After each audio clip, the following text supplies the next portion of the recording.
রাক্ষসরাজ রাবণ, লঙ্কা অধিপতি, তিনি নাকি জন্মেছিলেন এই গ্রামেই।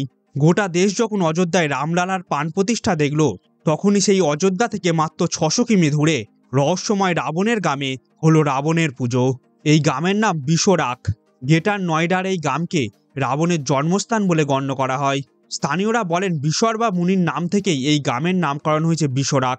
এই বিশর্বা মুনি ছিলেন রাবণের বাবা, যিনি প্রাচীনকালে একজন বিখ্যাত ঋষি ছিলেন। তিনি নাকি এই গ্রামেই বাস করতেন এবং শিবের উপাসনা করতেন।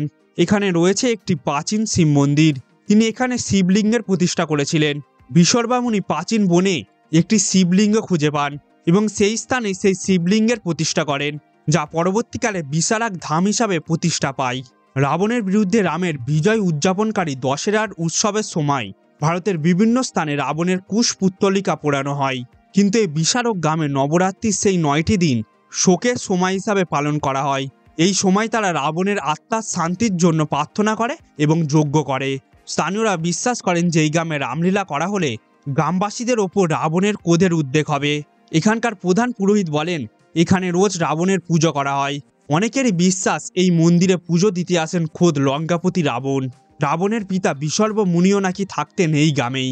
রাবণের 8 সব ভাই বিভীষণ, কুম্ভকর্ণ নাকি থাকতেন এই গ্রামেই। এই মন্দিরের গর্ভে গিয়ে রাবণের জীবনের নানা কাহিনীকে ছবির মাধ্যমে তুলে ধরা হয়েছে। তবে তাৎপর্যপূর্ণভাবে এখানে বিশর্ব মুনির মূর্তি রয়েছে, কিন্তু এখানে রাবণের কোনো মূর্তি নেই। হিন্দু পৌরাণিক কাহিনী অনুসারে বিশর্ব মুনি ছিলেন একজন ব্রাহ্মণ। তিনি রাক্ষস রাজকন্যা কেকেশীকে বিবাহ করেন। রাবণ এইভাবে ব্রাহ্মণ এবং রাক্ষস উভয় রক্তের মিশ্রণ ছিল, তাই তার মধ্যে ছিল ব্রাহ্মণদের মতো বিশাল জ্ঞান ও রাক্ষসদের মতো শক্তি। এই গ্রামে আছে 1000 বছরেরও বেশি পুরনো বেশ কিছু মন্দির। আছে স্বয়ম্ভু শিবলিঙ্গ, যা রাবণ এবং তার পিতা বিশর্ব মুনি দ্বারা পুজো করা হয়েছিল। 100 বছরেরও বেশি আগে আবিষ্কার করা হয়েছিল এই মূর্তিটি। এটি আকৃতিতে অষ্টভুজাকার। এই লিঙ্গটি 3 ফুট মাটির উপর দৃশ্যমান এবং আরও 4 ফুট মাটির নিচে প্রসারিত বলে মনে করা হয়। এই শিবলিঙ্গটিকে প্রতিদিন পূজা করা হয়। এই মন্দিরটি রয়েছে একটি বড় বটগাছের কাছে এবং এর একটি প্রাঙ্গণ রয়েছে মার্বেল দিয়ে বিছানো। পরবর্তীকালে এই গ্রামে 2 কোটি টাকা ব্যয় করে রাবণকে উৎসর্গ করে একটি নতুন মন্দির নির্মাণ করা হয়েছে। এই মন্দিরটিতে রয়েছে একটি 42 ফুট শিবলিঙ্গ এবং 6 ফুট রাবণের মূর্তি। আসলে বিশ্বাসী সব। বিশ্বাসকে আঁকড়ে ধরেই মানুষ প্রাচীনকাল থেকে নানা রীতিনীতি পালন করে আসছে।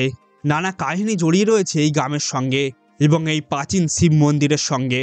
তবে রাবণের এই গ্রামকেও ছুঁয়ে গিয়েছে রামলালাকে ঘিরে থাকা আবেগ। এই গ্রামের 11 জন প্রধান পুরোহিতের উপস্থিতিতে রাম বন্দনা করা হয়েছে। অযোধ্যায় যখন শ্রী রামচন্দ্রের প্রাণ প্রতিষ্ঠা করা হলো, তখন রাবণের আপন গ্রামেও রামচন্দ্রের প্রাণ প্রতিষ্ঠা করা হলো। এই প্রথম রাবণের গ্রামে পূজা হলো রামচন্দ্রের। আজ এতটাই। এইরকমই আরও প্রাচীন মন্দিরের ইতিহাস জানতে জুড়ে থাকুন আমাদের সঙ্গে। ধন্যবাদ ভিডিওটি দেখার জন্য।